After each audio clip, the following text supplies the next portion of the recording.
katotohanan sa kaaw. I can see the pain living in your eyes, and I know how hard you try. You deserve to have so much more. Magandang araw sa lahat ng mga tagapakinig nitong handumanan sa usa ka awit, lalo na sa mga taong magbibigay buhay sa aking kwento.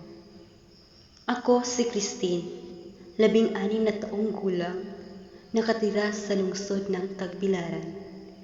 Bago ko pa sisimulan ang pagsasalaysay ng aking pangyayari, nais ko munang ipatugtog ang awit na pinamagatang Goodbye.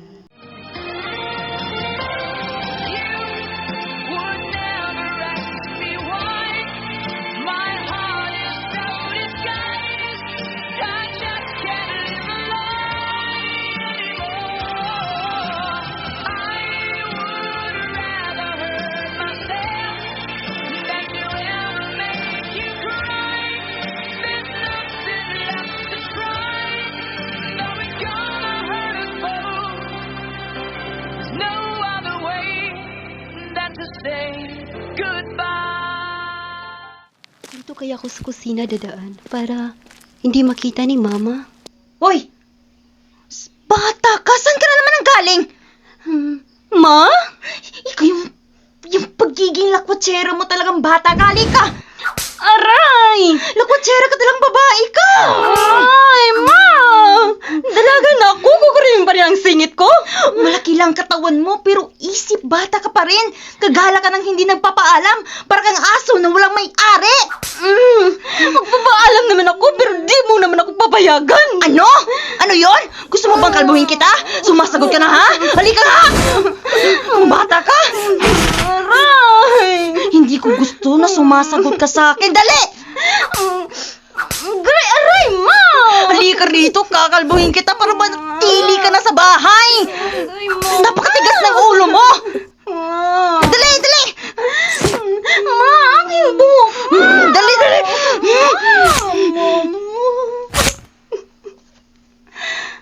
Aray, wag, Ma!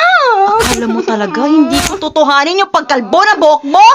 Ma, wag ka, Ma. Wag na, Ma.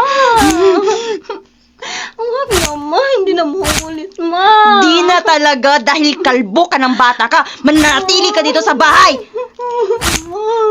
Ano? Gagala ka pa sa ganyang itsura mo? Ma. Kakahiya ka talaga. Para kang aso naman na walang may-ari. Baka sabihin pa ng mga kapitbahay na pinabaliwala ka lang.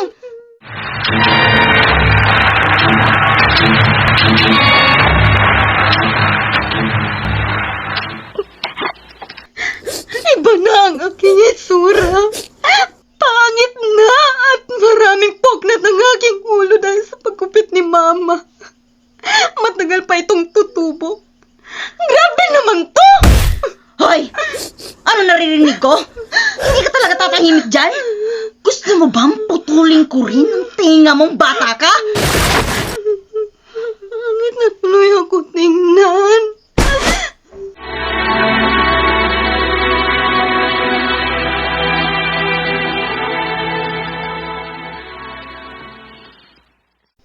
Patawad, mga kaibigan.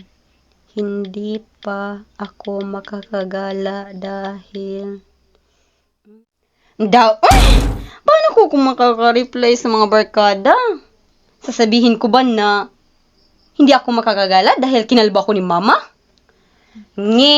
Sus, nakakahiya naman.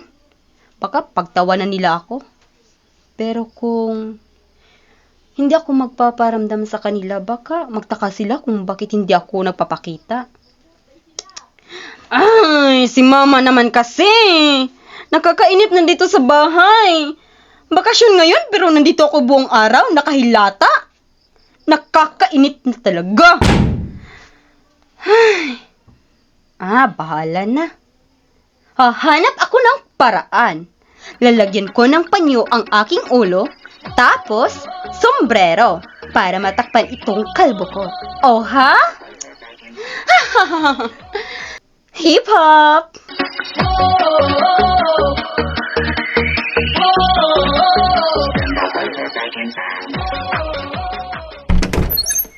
Hi, guys! Uy, Beshi, saan ka ba nagpunta? Bakit ngayon ka pa nagpakita ulit sa amin? Ay, Beshi. Naman nanggaling kami sa probinsya kasama si Mama at walang signal doon.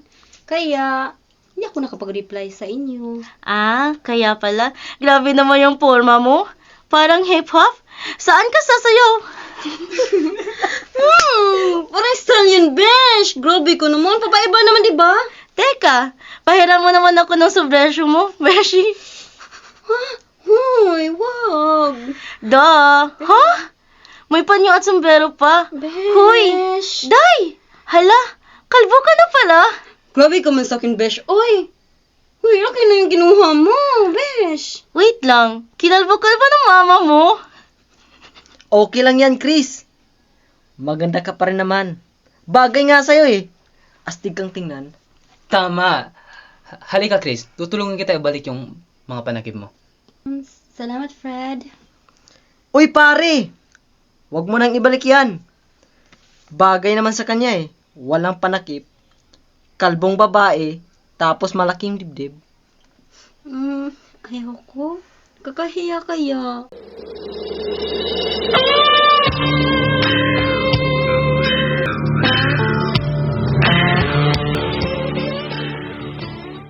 Tara! Ihahatid kita sa inyo. Ha? Uy, wag na lang. Baka makita tayo ni Mama. Magagalit yun. Grabe naman. May ina bang papatay ng anak? Sus! Sabi-sabi lang yan. Tara na! Ihahatid kita. Baka iba pang maghatid sa'yo. Ha? Ano? Sino naman kaya? Alam ko na may gusto yun si Bro Fred. Palagi niya siyang tumitingin sa'yo. Sus. Gawa-gawa mo lang yan. Kung manliligaw sa'yo yun, huwag mong sagutin ha. Ako lang dapat ang iibigin mo. Akala ko ba walang iibig sa kapwa kaibigan? Sus! Iibig. Ngunit hindi natin ipagkakalat sa kanila. Pribadong pagmamahalan ba? Ano? Kung ano man mangyari, pag nalaman nila, edi aalis tayo sa grupo. John?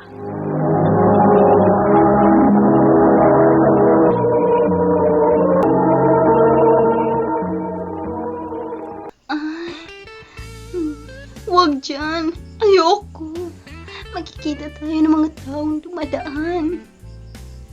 Liblib na lugar naman dito. Tapos bibilisan lang natin. Diba? Masasarapan ka.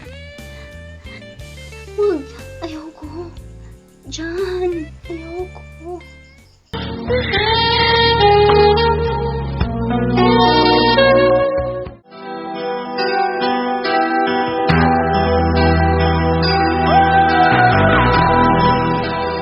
Malis ka na. Papasok na ako sa bahay. Tika muna. Hoy, baka makita tayo ni Mama. Miss ka na nga. Alis. Baka natulog na ang mama mo. Ay, wag. Ano ba? Wag, John. Teka lang. Konting halik lang naman. Mm.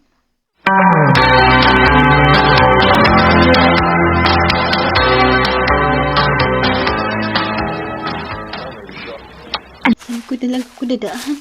Baka natulog na si Mama. Ay! Hala! Anong naririnig ko? Ikaw talagang bata ka? Hindi ka natututo? Kahit kinalbo na kita? Gusto mo bang paa mo na naman putulin ko, ha? Ha? Ay, guma! Di ka sa gulo mo! Di ka talaga natututo, bata ka? Mama!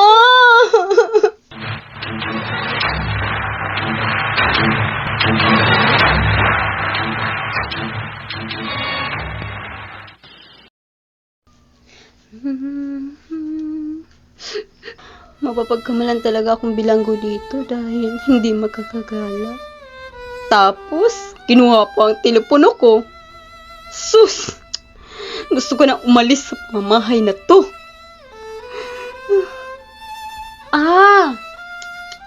Hihiram na lang ako sa telepono sa kapatid ko at tatawagan ko si Jan.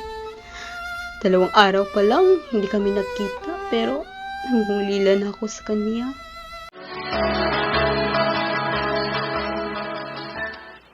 Psst! Chris! Baka mahulog ka. Jan, suluhin mo ko ha? Kawawa ka naman. Miss na kita. Ako rin. Kahit na natakot akong tumalon sa bintana, ginawa ko talaga. Halina. Miss na kita.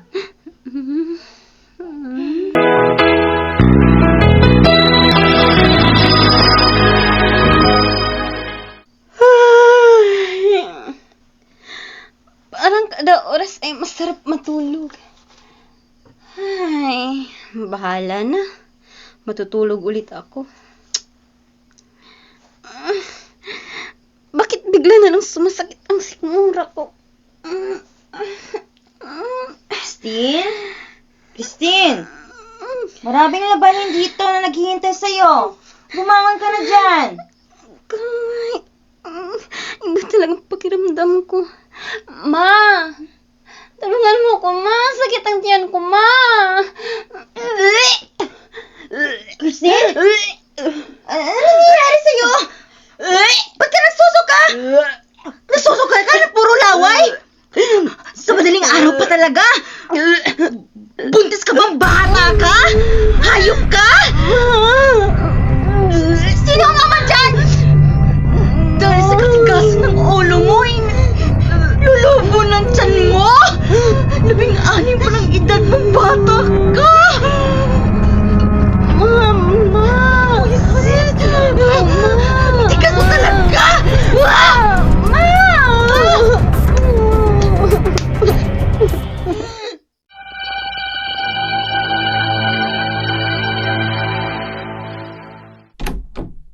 Nandito ka pala? Hindi ka ba binalanggo ng mama mo sa bahay niyo? Halika, sakto. At wala si mama dito. Malaya tayo sa gagawin natin. Jan, nandito ako para sabihin sa'yo na papuntahin ka ni Mama doon sa bahay. Ano? Bakit? Pumunta kami sa hospital kahapon at nagpangkonsulta. Buntis daw ako. Ha? Ano? Tapos? Ikaw ang ama ng dinadala ko dyan. Kaya harapin mo si Mama bukas. Ano? Ayoko! Bata pa ako. At ayaw ko ng obligasyon. Ayaw ko na maging batang ama. Bahala ka dyan. Umuwi ka sa inyo. Alis! Jan? Pagkatapos mong makuha ang pagkababae ko, gaganintuhin mo lang ako, ha? Wala kang hiya, hayop kang lalaki ka. Kapag malaki na itong anak ko, hindi ko na ipapakilala sa'yo bilang anak mo. Tarantado, demonyo ka. Living in your eyes, and I know how hard you try. You deserve to have so much more. Gayunman, hindi na nagpapakita sa akin si Jan hanggang sa isinilang ko na ang aming anak. Hindi talaga nakakabuti ang hindi pagsunod sa mga sinasabi ng iyong mga magulang, lalo na't bilang anak na wala pa sa hustong gulang. At dito, magtatapos ang aking kwento. Maraming salamat. I don't wanna let you down. I don't wanna leave you on.